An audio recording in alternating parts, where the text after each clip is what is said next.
Hey everyone, welcome back or welcome to my channel. Happy New Year and welcome to my super messy desk. I did clean up a little bit, but in today's video, I'm going to be showing you how I set up my 2025 bullet journal, which is going to be this bad boy right here. I've already gone ahead and sketched out like all the pages that I want for the new setup as well as January. And on this channel, we're all about trying new things. Last year, we tried the bullet journal with the black pages. This year, we're doing one that is square. So we'll see how that goes. I also did get a request on my last bullet journal video to slow things down a little bit. So I'm gonna try and do that. Obviously, we've got a new camera angle. We'll see how that goes. Please always give me your feedback in the comments. I really appreciate those comments and insights from you guys. So without further ado, let's get into 2025 bullet journal setup. Okay, I don't know if this is better or worse than what we were doing before, but let's get started. So I'm using my Micron 8 pen and I'm gonna go ahead and start lining. I decided that the theme was gonna be these like wire board, I don't even know what you call them to be completely honest with you, but anyways, these wire boards, and I've marked out 4x4 squares, and that's going to be the little grid. And then for my title page here, I just have 2025 on different little post-its. There's some little Polaroids and a little leaf. I'm going to go ahead and outline all of this stuff. And then of course, I was inspired by this washi tape that I bought a while ago. So that's where our colors are going to be coming from. And there's going to be like a strip of it right here. So yeah, I apparently can't like talk and draw at the same time. Oh, the first draw, oh my goodness, first stroke is always the scariest, especially when you're on like the front page, the first page of literally anything. That's terrifying. So love that for us. Anyways, I'm just gonna, do I want to do that? This is exactly why I like time-lapse everything, so that you don't end up with all of this random chit chat. I'm gonna switch actually to a number 5 micron to do the little squares that go around my numbers here. This part, I'm not super concerned about them being perfectly square because then it looks kind of like they're just hanging on, enjoying their time on this little grid here. And it's not perfectly perfect. There's nothing perfectly perfect about any of my bullet journals. You may have noticed that if you've been watching my videos for quite a while. So this, I guess, will also give you some insight into how long it takes for me to draw all of these spreads for you guys every month. Granted, I do this for myself as well, but I enjoy sharing my process.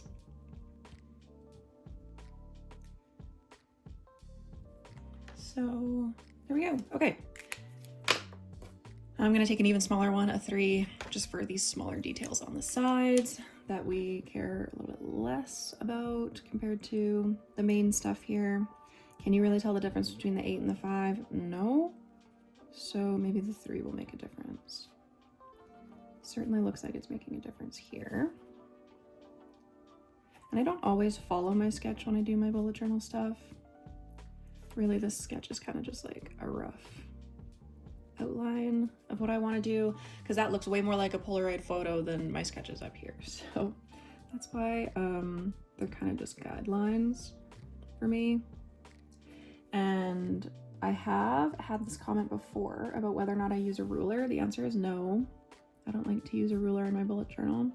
I think it's just a lot more organic to draw the straight lines by hand. For the most part, I'm not that bad at drawing straight lines. This would tells a different story, but anyways, moving on to our little Monstera leaf. I did have to Google how to draw these, so that was a fun little wake-up call. Will it end up looking like a Monstera? Probably not, but again, this is just for funsies. This is my journal. If I were using these spreads or like designing this for the bullet journal that I sell, like my pre-made ready to go planners, I would definitely have like a reference queued up and ready to be looked at because I like those to be significantly more perfect, because I think that's better when people are going to spend money on a journal. It's better if it's like closer to perfect. Anyways, I feel like I'm kind of just rambling now. This is exactly what happens when I draw in my own bullet journal. If I don't have any music or anything playing, I kind of just ramble. So hopefully this doesn't smudge when I do the rest of these lines here. And as you can tell, like this is an 8, but it doesn't really want to act like an 8, so that's fine. And this is what I mean by like I'm not that bad at drawing straight lines. It just really depends on the day. This is really nice thick paper also, so that helps that the paper's not really moving anywhere as I'm trying to do this. And I've got a lot of room on the side to be resting my hand because I'm only working in the center of this page, so that I'm not being like jostled around. I'm gonna stop here because I have to move the book, and that's not gonna be very fun for you guys. So I will come back in a second and show you what I've done. Okay, all I did was do the horizontal lines. You're gonna see this a lot for the next little bit of my bullet journal. I also used a number 1 micron to do that little line there. Now I'm gonna go in with my Tombow hard tip brush pen, and I'm gonna fill out some of these numbers here. I did Google different number fonts, so these didn't come all out of my head because that's expecting a lot.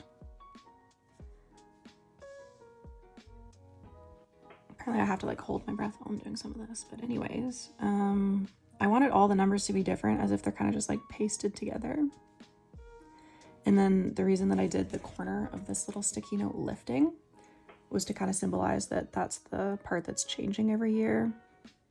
Whether or not that comes across, I don't know, but there we go. Okay, there's the first 2 at least. And let's keep going with the rest of them.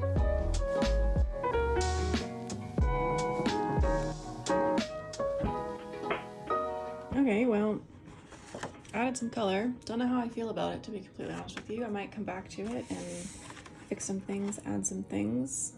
Kind of unsure, but anyways, that's the title page. Let's keep going. I chose to actually include a grid spacing page in this bullet journal because I haven't used a square one before, so I figured it would be worthwhile so that I could at least sort of see how different things were going to fit on the pages.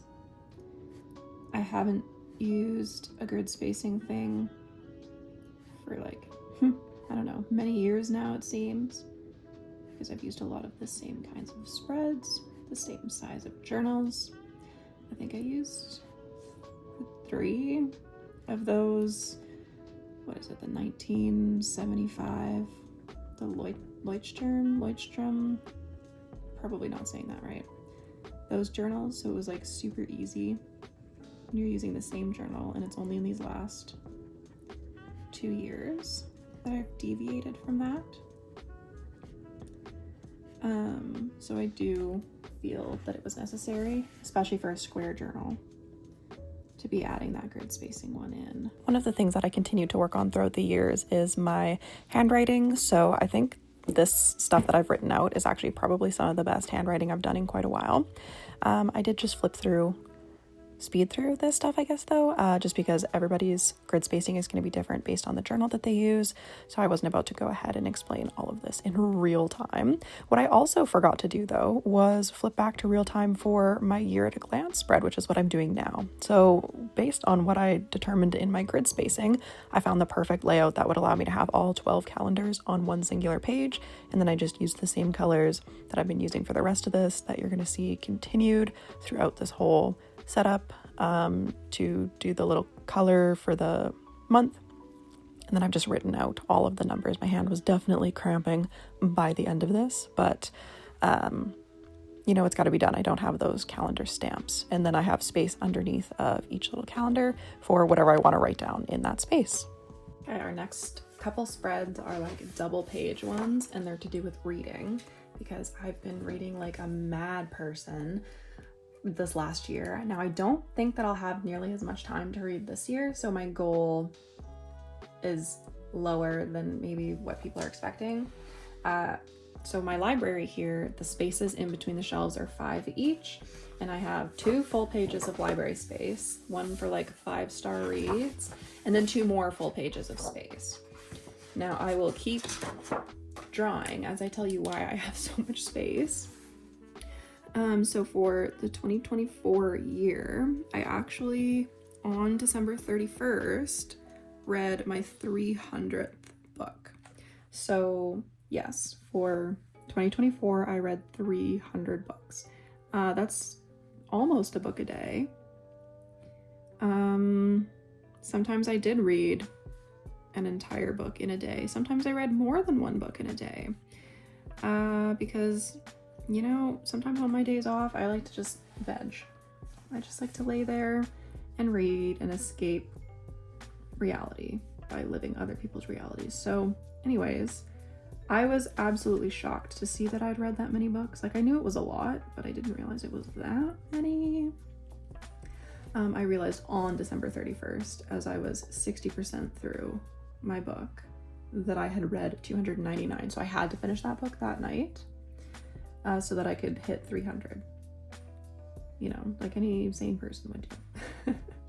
So last year, 2024, I had 1 2-page spread in my journal originally for reading, like for tracking all of my books, and I filled it up, and then I made another single-page spread and I filled that one up. So then I made another single-page spread, and I actually haven't finished filling it out, so I don't know if it's completely filled up.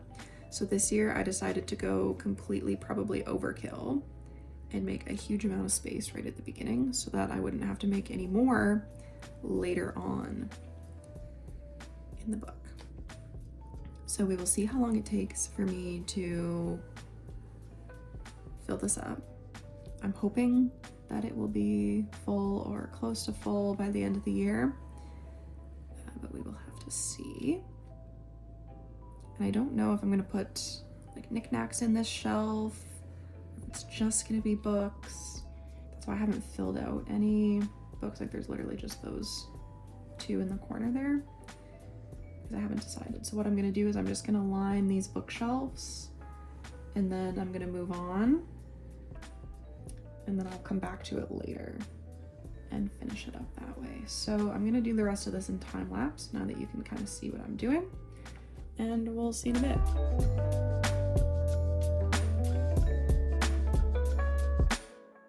So I did this 5-star read spread in my last bullet journal, but because there's way more space on the edges because of the square journal, I've added some extra stuff on the sides. So I'm gonna have like number of 5-star reads per month, per author, what makes it a 5-star book, and then like a little bracket system to determine the book of the year. So that'll happen at the very end of the year. And then of course I'm gonna list all the books in here. Do I think that I'm gonna find this many 5-star reads?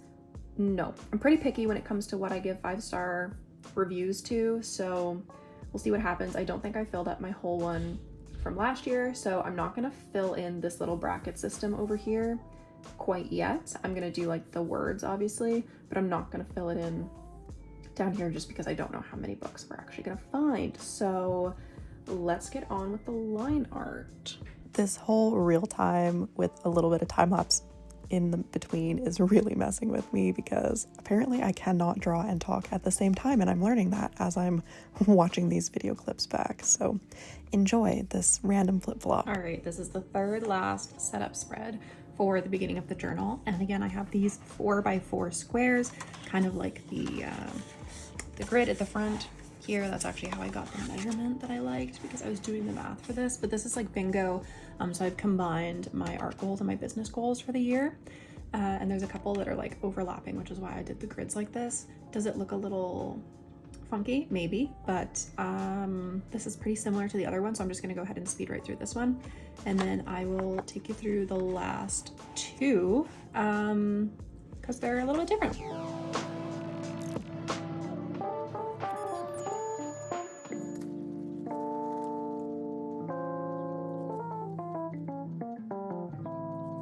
One spread I always like to include in my yearly setup is a Safeopoly.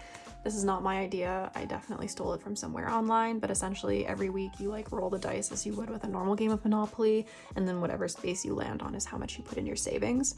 So I'm gonna draw that out now. There's a little bit of extra space this time because again, it's square, but my little Monopoly squares are 2 blocks by 3 blocks, and then the corner ones are 3 by 3. And then each of the little grids up here is equal to 1 week. So then you have your total amount saved at the end.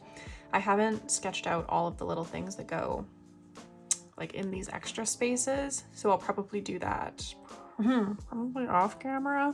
And then of course I'll like bring you back to color it. This will be definitely not in the color scheme that I've been going with for the rest of this. It'll just be in the regular Monopoly colors. So without further ado, let's get into outlining this part. I was gonna go with the size 8 pen, and then I remembered that this is actually kind of finer stuff, so I may as well go with the 5, and I think that's gonna end up working out better. I don't know if this is like interesting for you guys to watch.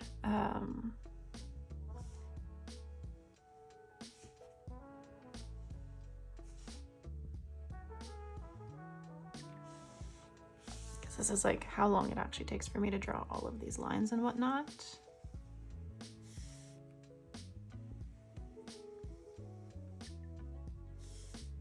Maybe you guys truly are like planning along with me this time, since there's all this extra time.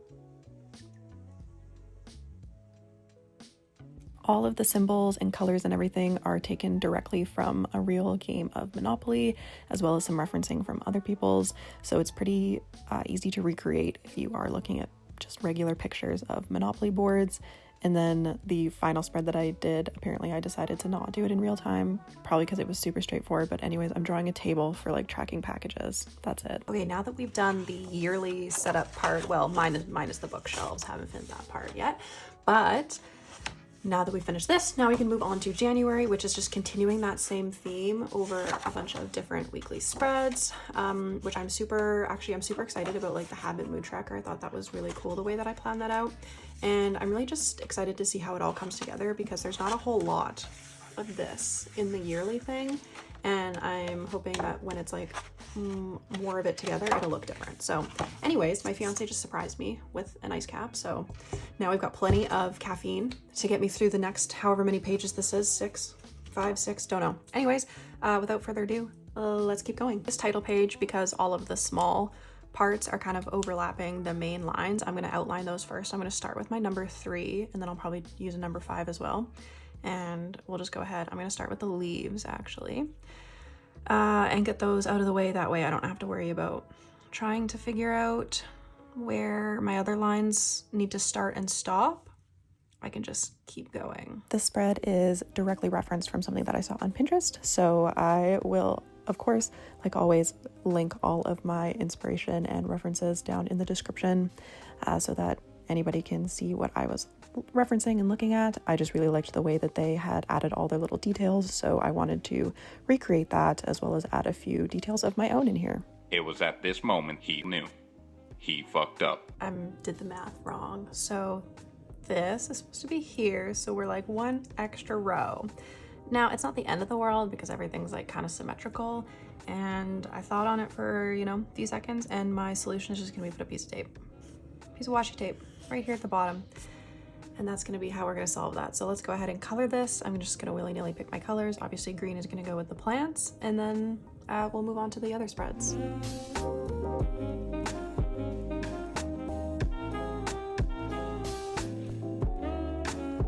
The rest of these pages, I'm gonna do the exact same thing that I did on this side. I'm going to go ahead and do the outlines for the smaller details, just so that I don't have to worry about accidentally drawing over them with a thicker pen. And I'm gonna go ahead and do the line art for the last, I can't even do them, 2, 4, 6 pages. And then I'll come back and I'll color all of it all at once.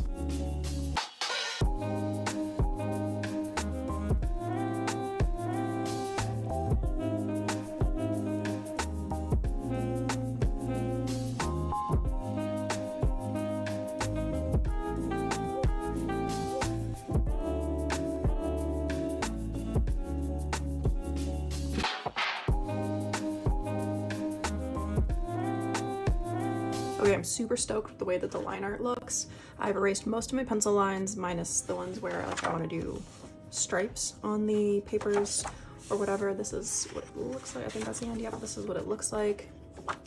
Love it. Now let's get into coloring. I am going to use like not this one, a pale Tombow, like a pastel version of yellow, just for stuff on my habit and mood tracker page, because obviously I want to use the rest of the colors for the actual trackers. Why those words were so difficult, I don't know. But anyways, let's get into coloring.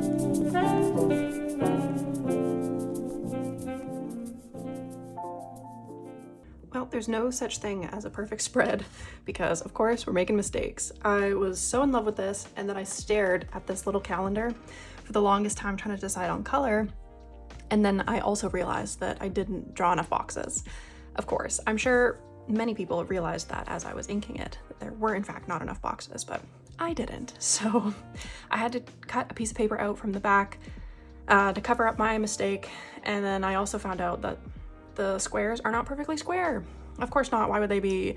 So I started out by cutting a vertical strip out of the back paper here, and then when I tried to, you know, turn it 90 degrees, it actually didn't fit properly here, so then I had to cut horizontal strips. So we're just learning lots of new things, and now this page is finally finished, or as finished as it's going to get. So let's move on, and hopefully I don't find any more mistakes that I have to cover up. Other than choosing like which papers to draw the grids on, the lined paper was pretty straightforward, and then I just wanted to make sure that there was an adequate amount of each color on each page, and that's just how I decided where each color was going to go. And then if I felt there was something missing, I just added a little detail circle, and that's basically what I did for all of these spreads again and again.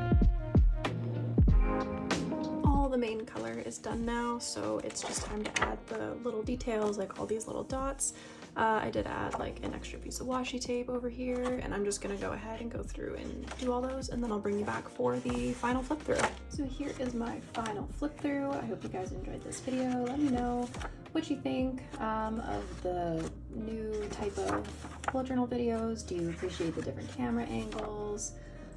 Do you prefer just the top-down view?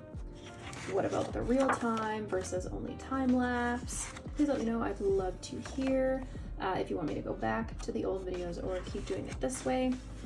Also let me know what you'd like to see theme-wise in the next couple months. That is it. So I hope you enjoyed this video. If you did, make sure to leave a like, comment down below, subscribe to my channel. I post new videos on Mondays, sometimes on Wednesdays. I hope you have a lovely week, and I will see you all in the next video.